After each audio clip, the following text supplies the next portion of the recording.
Skyrim. It's a really good port. And that's out this week, out on Friday? That's out on Friday, yes, tomorrow. Holy cow. Okay, yeah. So good port overall. Yeah, I really enjoyed it. I am one of those people who have played Skyrim across several platforms that have always had trouble getting into it. Yeah. Like my first time with it, I played it when it came out on Xbox 360 and hit like a major bug. Like this was release week.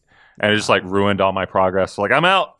Yeah. Gave it another shot like 3 years later and just couldn't get into it. I just didn't want to sit around and like have to sit in front of my television for 10, 20 more hours playing through the same bit over and over again. But if you can sit on the bus and play through that same bit over and over again. Yeah, exactly. But, you know, this is the first time I feel like I've actually really, really gotten into it, and we'll finish it, like the main quest stuff, and keep exploring like all the expansions and stuff. And part of that is portability, but it's also like a pretty clean version.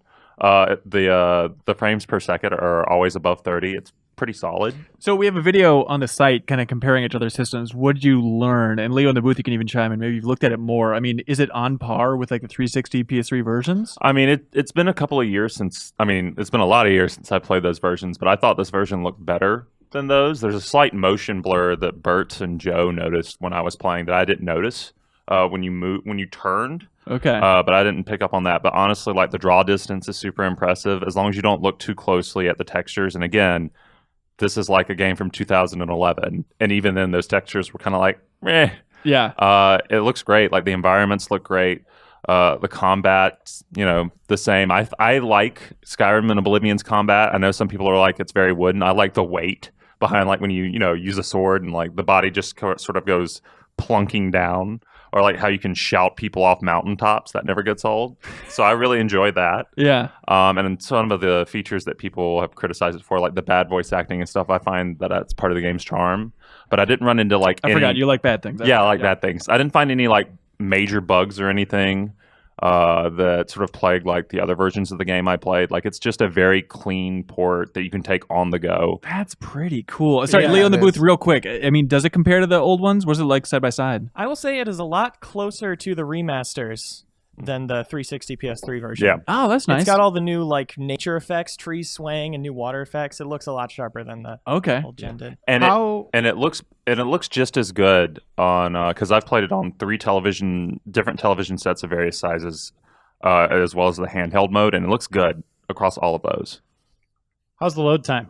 Load time is like a minute for the initial load from main menu to open world, and then it just depends on where you're transitioning from, but it was never more than like 5 to 10 seconds. Oh, that's great. Like, no, it's pretty quick. I'm kind of excited to play this because sounds great. I'm kind of in the same boat, JV, where like I played it on PS3 of all godforsaken platforms. Yeah, that's the worst one. Because I didn't have a 360 when it came out. Huh. Yeah, and so I started playing it on PS3 and made it like 15 hours in, and then it was just a broken, buggy mess and never went back to it. Yeah, I don't know. Like that and Fallout New Vegas are essentially broken on PS3. It's like some weird problem where like your saves degrade as the game goes on, and there's eventually just reach a point where it just breaks. It's just and they never fixed all it. of this garbage with you. Yeah. So I'm curious, what's it like to actually play the game?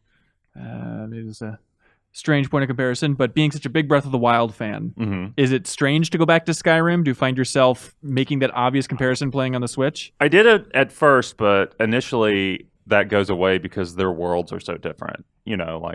I feel like Breath of the Wild, I think Breath of the Wild has a more interesting open world, but it's also a very different kind of world. You don't have... Bert's is shocked. Yeah.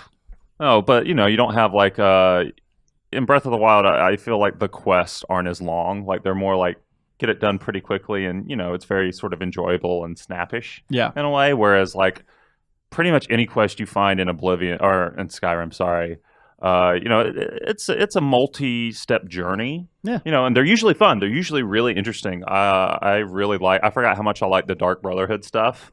This if you haven't played it, that's basically the assassin guild in the series, and the one in this game starts with you killing an evil orphanage owner for just a mean-spirited child. Like it's not like the child isn't like super nice or sympathetic or anything. He's just like, I want her to die, and like that's how you kick off this journey. You're like, all right, cool.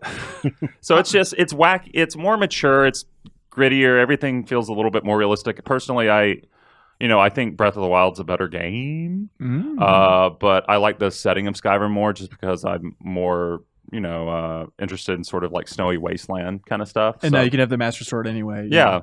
Which looks how bad. is that thing? It looks real bad. How strong is it? It's fine. Does it break? Yeah, does it break? No, it doesn't break. Oh, that would have been perfect. That would have been amazing. Just If so you you get walk the around with Master a Sword jacket. and it just breaks after like 3 combats. But Buy a new amiibo. But all that equipment actually looks really bad. Like it looks like like Bethesda just went online to like one of the Elder Scroll community mod sites and just like straight up stole that stuff and was like, "It's our game." It'd be hard in that art style to make any of that absolutely. crap look good. I mean, you can't do it. Yeah. But let's see. That's the one thing I think if anyone's sort of nervous about making this purchase of like having Skyrim on the go, like there are no mods, even though the PS4 and Xbox One have sort of a bare bones system for mods that's not available on the Switch. Honestly, I didn't mind it that much. I know that's a huge part of that game for a big part of the community, but there's just so much content because again, the Switch version of Skyrim has every expansion pack and all the updates packaged in with it. Yeah. So it's like hundreds of hours of content. Yeah. Just for main storyline stuff, if you do like the main storyline stuff across all of that stuff, that's not even like, oh, I'm searching out everything to do. I'm just doing like the main story beats of everything that's available.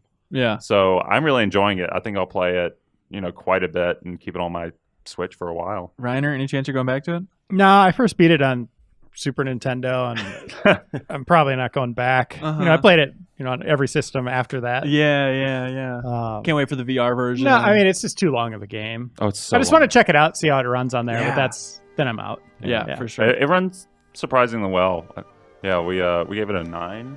I think. Yeah, a 9. There we ultimately. go. Thank you so much for watching this excerpt from the Game Informer Show podcast. You can subscribe to the audio version and listen to new episodes airing every Thursday.